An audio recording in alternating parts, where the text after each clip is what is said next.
కనీసం ఒక 3 నుంచి 4 వేల మందికి సంగీతాన్ని నేర్పించారు పూర్ణిమ గారు అంటే నాకు తెలిసి. అలాగే చక్కటి, ఎందుకంటే మానవుడికి భాష పుట్టక ముందు ఏం పుట్టింది అంటే సంగీతం పుట్టిందండి. ఫస్ట్ రాగం పుట్టింది, రాగం తర్వాతే భాష పుట్టింది అనమాట.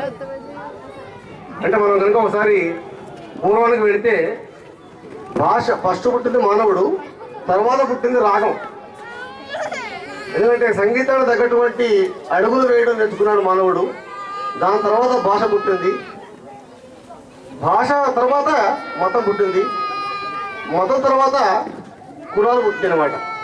కాబట్టి అన్నిటికంటే కూడా గొప్పది సంగీతం. ఎందుకంటే సంగీతం పాడితే ఆకాశం కూడా వర్షం కురుస్తుంది అనేటువంటి చరిత్ర విన్నాం మనం పూర్వంలో.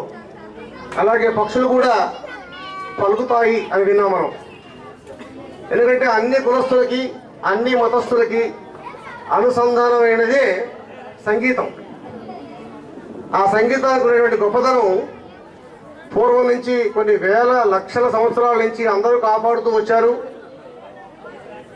ఇవాటికి కొంతమంది ఉన్నతమైన వ్యక్తులు